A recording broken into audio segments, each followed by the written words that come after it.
Hello बच्चों, क्या हालचाल सबके? सब बढ़िया? बिल्कुल सब अच्छे से हैं। पढ़ाई करी कुछ कल?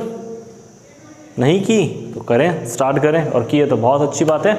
चलो अपने टॉपिक को आगे बढ़ाते हैं। आपका फिर से स्वागत है हमारे यूट्यूब चैनल पे। आप चलो बच्चों अगला टॉपिक लेते हैं। थ्योरम है हमारे पास में 1.3। माना P एक अभाज्य संख्या है। अभाज्य संख्या क्या हम क्लियर कर चुके हैं पहले। P एक ऐसी संख्या है, अभाज्य संख्या, ठीक है। यदि P a स्क्वायर को, किसी संख्या a का स्क्वायर हो रखा हमारे पास में, वर्ग हो रखा मतलब है ना, a स्क्वायर को क्या करती है? विभाजित करती है। P जो है वो a स्क्वायर, अभी एग्जांपल लेंगे एक, उसको इसका कोई प्रूफ नहीं पूछता हमसे, लेकिन इसको अप्लाई करना आना चाहिए कि हाँ ये हुआ है तो ये हो रहा है, ठीक है। P a स्क्वायर को क्या करती है? विभाजित करती है। तो P a को भी क्या करेगा? विभाजित करेगा। हाँ मैम, ठीक है मैम, थैंक यू मैम। जी जी मैम। चलो P जो है वो a को भी क्या करेगा? विभाजित करेगा। जहाँ a एक ऐसी संख्या अपने पास में धनात्मक, कोई भी धनात्मक पूर्णांक हो सकता है। अब हम किसी संख्या का स्क्वायर उठा लेते हैं, उसमें P जो अभाज्य संख्या है उसका भाग देके देखते हैं, फिर उसके जिसका स्क्वायर है उसमें भी देखते हैं। एग्जाम्पल लेते हैं, मान लेते हैं मैंने उठा लिया 64। इसको प्रूफ करते हैं क्या है 64। 64 किसका स्क्वायर है? 8 का स्क्वायर है, ठीक है। अब किसी संख्या को, एक अभाज्य संख्या लेनी है P, वो किसको डिवाइड करती है? 64 को। तो वो संख्या 8 को भी डिवाइड करेगी, ये थ्योरम कहती है। चेक करके देखते हैं। लो एक अभाज्य संख्या कोई भी आप, जिसका हम भाग दे सकते हैं 64 में, ठीक है। अब इसमें पूरा भाग जाता है केवल 2 का, तो मैं कह सकता हूँ 64 जो है वो 2 से विभाजित होता है। P a, मैंने एक अभाज्य संख्या P ली है, वो 2 है। a स्क्वायर मतलब 64 को विभाजित करता है। देखते हैं क्या बनेगा इसमें, 32 आया। तो P a को भी विभाजित करेगा। 64 किसका स्क्वायर है? 8 का स्क्वायर। तो 8/2 क्या भाग गया? पूरा बिल्कुल गया है, ठीक है। मैं यहाँ कह सकता हूँ 8²/2, ऐसे भी लिख सकता हूँ इसको। एक एग्जाम्पल और देखते हैं।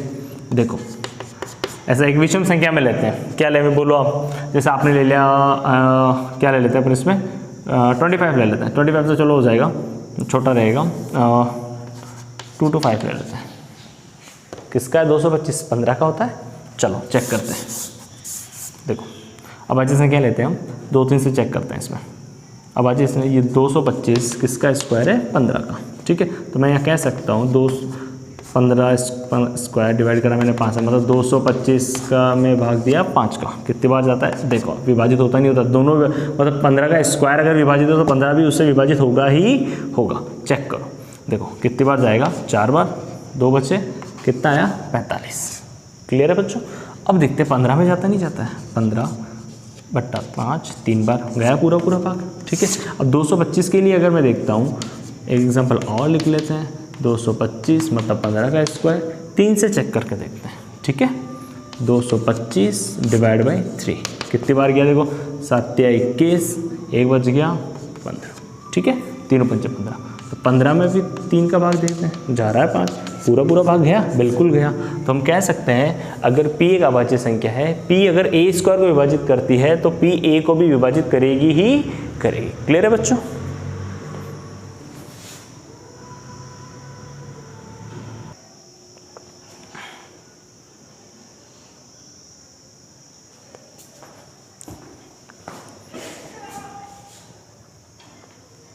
चलो बच्चों नेक्स्ट टॉपिक लेते हैं। थ्योरम है, ये थ्योरम भी और हमारा क्वेश्चन भी है। थ्योरम 1.4, √2 एक अपरिमेय संख्या है। परिमेय और अपरिमेय हमने कल परसों पढ़ा था, फर्स्ट लेक्चर में पढ़ा था। परिमेय संख्या वह संख्या है जिससे P/Q या A/B बोलो जो भी है, अंश बटा हर जिसे हम कह सकते हैं, P/Q के रूप में व्यक्त किया जा सकता है। वो परिमेय संख्या जिसे व्यक्त नहीं किया जा सकता वो अपरिमेय संख्या कहलाती है। राइट है भाई? तो हमें सिद्ध करना है कि √2, ये थ्योरम है, √2 एक अपरिमेय संख्या। इसका प्रूफ देखेंगे। इसको हम क्वेश्चन की फॉर्म में लिखते हैं। बोर्ड में हमारा जो क्वेश्चन आता है वो इस रूप में आएगा कि सिद्ध करो कि √2 एक अपरिमेय संख्या। हमें ये सिद्ध करना है। अब इसमें सिद्ध करने में क्या? अपरिमेय मतलब जिससे P/Q के रूप में व्यक्त नहीं किया जा सकता, ठीक है। अब इसका जो सॉल्यूशन निकालते हैं उसमें हम विरोधाभास की स्थिति देखते हैं, कैसे निकालते हैं, क्या करते हैं। इस क्वेश्चन के सॉल्व करने का फिक्स स्टेप है, ये √3 लिख दूंगा मैं, तो √3 का भी सेम बनेगा, सिर्फ 3 चेंज होगा। क्या करते हैं इसमें, उल्टा लेके चलते हैं। मान लेते हैं कि √2 एक परिमेय संख्या है, ठीक है, परिमेय संख्या है, इट्स मीन उसे a बटा बी या p बटा q में लिख सकते हैं, राइट है, तो हम उसको मान के चलते हैं। लेकिन बाद में हमें कुछ पता पड़ता है यार ये तो ऐसे नहीं लिखा जा सकता, इसका मतलब मैंने जो माना था वो गलत था, इसका मतलब मेरा माना हुआ गलत है। मैंने बोला कि राम ब्यावर का रहने वाला है, राम ब्यावर का रहने वाला है, बाद में उसको जब मैंने आधार कार्ड सर्टिफिकेट सब देखे तो उसमें पता पड़ा कि वो तो अजमेर का रहना है, इसका मतलब मेरा माना हुआ क्या है, गलत है। बस वही चीज़, इसका मतलब राम ब्यावर का रहने वाला नहीं है। जैसे जो संख्या मैंने परिमेय मानी थी, अगर वो परिमेय नहीं है इसका मतलब वो क्या है, अपरिमेय। 2 डिजिट के रूप में लिख सकते हैं हम, परिमेय और अपरिमेय, ठीक है। हमने रियल नंबर पढ़ा है, रियल नंबर होता क्या है, परिमेय और अपरिमेय संख्याओं का यूनियन होता है, संग होता है, उनका मिक्स होता है। तो अगर परिमेय नहीं है इसका मतलब वो डब्बा कौन सा का है, अपरिमेय का। मैंने परिमेय माना बट वो नहीं निकला परिमेय का, इसका मतलब वो क्या है, अपरिमेय, ठीक है। सॉल्यूशन देखते हैं, 1 मिनट में क्लियर होगा, ठीक है। देखते हैं क्या लिखेंगे इसमें। माना, एक कल्पना करी हमने, माना √2 एक, माना है, ध्यान रखना ना, एक परिमेय संख्या है, परिमेय संख्या है। अगर कोई संख्या परिमेय, इसका मतलब a बटा बी p बटा q के रूप में लिख सकते हैं, इसलिए हम क्या लिख रहा हूँ मैं इसको, √2 बराबर a बटा b लिख दिया, ठीक है। जहाँ a व b अभाज्य पूर्णांक है, क्या है अपने पास में, अभाज्य पूर्णांक है। अभाज्य संख्याएं अगर है या अभाज्य पूर्णांक है तो इसमें कुछ भी कॉमन नहीं होगा, ये दोनों अलग अलग होंगे। इसमें कॉमन फैक्टर सिर्फ एक मिलेगा, वो होगा 1। ओबेनिस गुणनखंड कौन होगा इसका, 1 होगा। कॉमन फैक्टर कौन होगा, 1, क्योंकि अभाज्य संख्या में डेफिनेशन हमने भी थोड़ी देर पहले पढ़ी है। वो क्या होती है, जिसमें वह संख्या है जिसमें स्वयं और 1 का भाग जाता है। तो जब मैंने यहाँ लिखा था अभाज्य संख्याओं के बारे में, जैसे मैंने 3 लिखा, 3 का क्या बना था, 1 और 3। मैंने 5 भी लिखा था, 5 का क्या बना था, 1 और 3। इन 1 और 5 इसके गुणनखंड जब मैंने, कॉमन फैक्टर कौन है इसमें, केवल 1 है, ठीक है। तो इसके अलावा अगर कोई और अगर फैक्टर आ जाता है, जैसे मैं अगर 6 लिख देता हूँ, 1 × 2 × 3 ये लिख दिया, इसमें भी तो 1 आ रहा है, बट ठीक है, वही चीज़ हमें देखनी है। चलो देखते हैं, इसे मैं इक्वेशन नंबर क्या देता हूँ, फर्स्ट, ठीक है। समीकरण 1 से वापस लेके चलता हूँ इसको, समीकरण 1 से। नेक्स्ट स्टेप है बेटा जी, ध्यान से देखें इसको, √2 बराबर क्या लिखेंगे इसको, a बटा b, ठीक है। चाहो तो आप b का इधर वजूना कर ला के स्क्वायर कर सकते हो, चाहो पहले स्क्वायर कर लो, एक ही बात है। मैं इसको ऐसा लिख देता हूँ, वजूना किया इसको, तो √2 × b बराबर क्या आया, a, ठीक है। क्या लिख रहे हैं यहाँ पे, दोनों पक्षों का वर्ग करने पर, दोनों पक्षों का वर्ग करने पर, स्क्वायर करते हैं बोथ साइड्स, वर्ग करने पर देखो क्या बनेगा, √2 का, चलो स्टेप बढ़ा लेते हैं, √2b का होल स्क्वायर इधर आ गया, a का होल स्क्वायर, ठीक है। √2 का स्क्वायर क्या बनेगा, √2 का स्क्वायर क्या बनेगा, 2, b का स्क्वायर, ठीक है, b का b स्क्वायर इधर हो जाएगा, a का a स्क्वायर। मैं इसको अगर ऐसे लिख देता हूँ, b स्क्वायर, 2 का मैंने दोबारा वजून करके नीचे भेज दिया, a स्क्वायर बट्टा क्या आया, 2। मैं इसको ऐसे भी लिख सकता हूँ, a स्क्वायर बट्टा 2 बराबर क्या आया, b स्क्वायर है, ठीक है। इसका मतलब a स्क्वायर में पूरा पूरा भाग किसका जा रहा है, 2 का पूरा पूरा भाग जा रहा है। तो आंसर क्या है, पूरा पूरा गया तभी तो कोई रिजल्ट आया, अगर पूरा भाग नहीं जाता कोई शेषफल बचता, ठीक है। यह है इसका मतलब a स्क्वायर किससे विभाजित है, 2 से। अभी हमने 2 मिनट पहले थ्योरम पढ़ी थी 1.3, अगर p a स्क्वायर को विभाजित करता है तो p a को भी विभाजित करता है। इसका मतलब a स्क्वायर को कौन विभाजित कर रहा है, 2 को, तो a को कौन विभाजित करेगा, 2 भी। तो हमने यहाँ सीधा लिखेंगे परमेय से, अगर नंबर याद रहता तो लिखो आप, इसको मैं इक्वेशन नंबर 2 लिख रहा हूँ ना, परमेय 1.3 से 2 a स्क्वायर को विभाजित करता है, विभाजित करता है।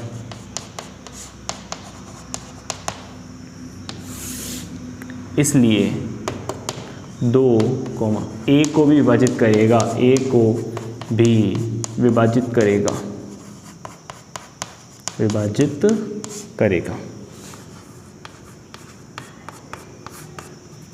ठीक है। अब देखते हैं ना,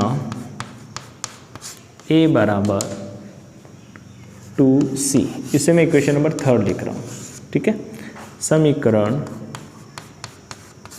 2 व 3 से, मीन्स समीकरण 2 में जो वैल्यू है, समीकरण 2 में 3 से वैल्यू उठा कर रख रहा हूँ, a की वैल्यू क्या रख रहा हूँ, 2c यहाँ रखो, तो क्या बनेगा, इसलिए a कौन है, 2c, a स्क्वायर रखेंगे तो क्या बनेगा, 2c का होल स्क्वायर हो जाएगा, अपॉन में 2 रहेगा, बराबर में क्या चल रहा है बेटा, बी स्क्वायर। ठीक है, स्क्वायर करो, 2 का स्क्वायर क्या होता है 4, सी का क्या होगा सी स्क्वायर, अपॉन में क्या चल रहा है ऑलरेडी 2, कैंसिल हो सकता है, 2 एकम 2, 2 दूनी 4, बराबर क्या बच्चा बेटा बी स्क्वायर। ठीक है भाई, तो इधर आया अपने पास में 2c स्क्वायर बराबर बी स्क्वायर। ध्यान से देखो, ये वही स्टेप है जो यहाँ ऐसा बन रहा है। ठीक है, वही रिपीट होगा। तो c स्क्वायर बराबर क्या लिख सकता हूँ मैं, c स्क्वायर बराबर बी स्क्वायर बट्टा 2। इट्स मीन बी स्क्वायर किससे विभाजित है, 2 से, तो बी भी सेम। ठीक है, तो क्या लिखेंगे, इसलिए पर में से यही चीज़ रिपीट होती है। आप चाहो तो लिख सकते हो पर में 1.3 से, ठीक है, और आप चाहो तो सीधा लिख सकते हो पर में से जो बन रहा है अपने पास में, पर में से b 2 जो है, जैसे a स्क्वायर को विभाजित किया था यहाँ पे, तो यहाँ लिखेंगे 2 b स्क्वायर को विभाजित करता है, b स्क्वायर को विभाजित करता है, इसलिए 2 जो है 2 b को भी विभाजित करेगा, b को भी विभाजित करेगा।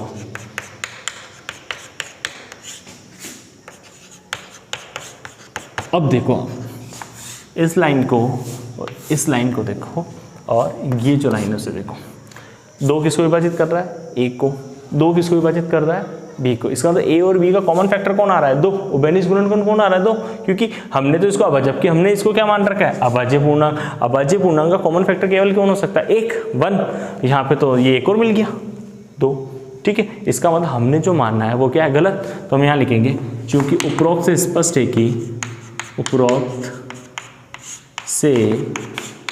है कि ये थ्योरी लिखनी पड़ेगी आपको एग्जाम में, ध्यान रखना, स्पष्ट है कि 2 a व b का एक उभयनिष्ठ, सारो भी लिख सकते हो इसकी जगह, कॉमन उभयनिष्ठ गुणनखंड है, उभयनिष्ठ गुणनखंड है। इसलिए ये कैसी स्थिति हुई, विरोधाभास की, क्योंकि हमने इसमें यहाँ क्या माना है, समीकरण 1 में क्या माना है, अभाज्य संख्या है। ठीक है, यह विरोधाभास की स्थिति है, यह कंट्रोवर्सी हो गई है, तो विरोधाभास की स्थिति है।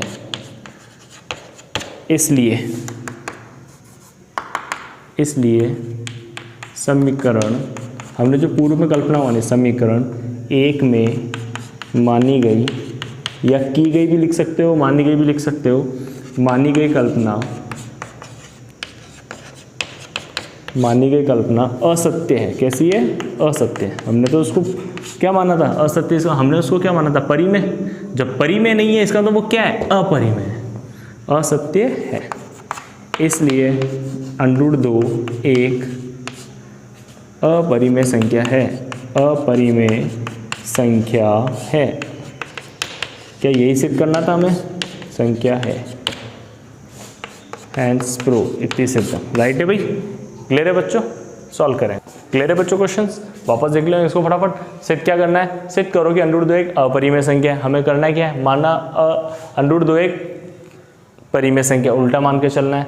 जब परिमेय संख्या होती है उसे हम a/b या p/q के रूप में लिख सकते हैं। हमने इसको a/b में लिख दिया, जहां a b अभाज्य पूर्णांक है। क्या है बच्चों, अभाज्य पूर्णांक है। ठीक है, तो समीकरण 1 ली, समीकरण 1 में √2 बराबर क्या लिखा, a/b।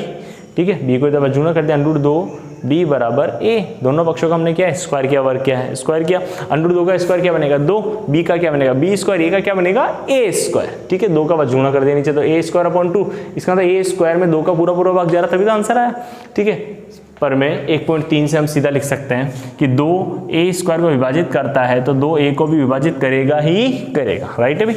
ठीक है, हम यहाँ कुछ माना है वापस, a बराबर क्या माना हमने, 2c माना है। ठीक है, ये उठा के वैल्यू रखेंगे हम समीकरण 2 में, रख दिया हमने a की वैल्यू, a स्क्वायर अपॉन 2 था, a की वैल्यू रख दिया हमने 2c स्क्वायर, 2 का स्क्वायर क्या बना 4, c का c स्क्वायर, 2 दूना 4 काट लिया, इसको 2 बचा ये, तो 2c स्क्वायर बराबर b स्क्वायर बचा, हमने 2 का वजूना करके नीचे ले आया, तो c स्क्वायर बराबर क्या आया, b स्क्वायर अपॉन 2। यही स्टेप जैसे ही रिपीट हुआ, ध्यान देना ना। ठीक है, देखें तो 2 जो है वही वापस थ्योरम से 2 जो है वो बी स्क्वायर को क्या करता है विभाजित, जैसे यहाँ लिखा 2 ए स्क्वायर विभाजित करता है, क्योंकि ए स्क्वायर अपॉन 2 बन रहा है, यहाँ क्या बन रहा था बी स्क्वायर अपॉन 2 बन रहा था, ठीक है। तो ए बी स्क्वायर विभाजित करता है, तो पर में से 2 जो है 2 ए स्क्वायर बी स्क्वायर विभाजित करता है, जो 2 है बी को भी विभाजित करेगा ही करेगा, ठीक है। उपरोक्त से स्पष्ट है कि 2 ए व बी का उभयनिष्ठ गुणनखंड है, सारा गुणनखंड लिख सकते हो, क्यों 2 बी को विभाजित कर रहा है और यहाँ से देखो आप 2 ए को भी विभाजित कर रहा है, राइट है भाई, ठीक है। उपरोक्त से स्पष्ट है कि 2 ए व बी का उभयनिष्ठ गुणनखंड है। यह कैसी स्थिति है, विरोधाभास की। विरोधाभास की स्थिति क्यों है, हमने इसको यहाँ क्या माना है, अभाज्य संख्याओं का कॉमन फैक्टर कौन होता है, केवल 1, जबकि एक और मिल गया, इसका मतलब माना हुआ कुछ गलत है।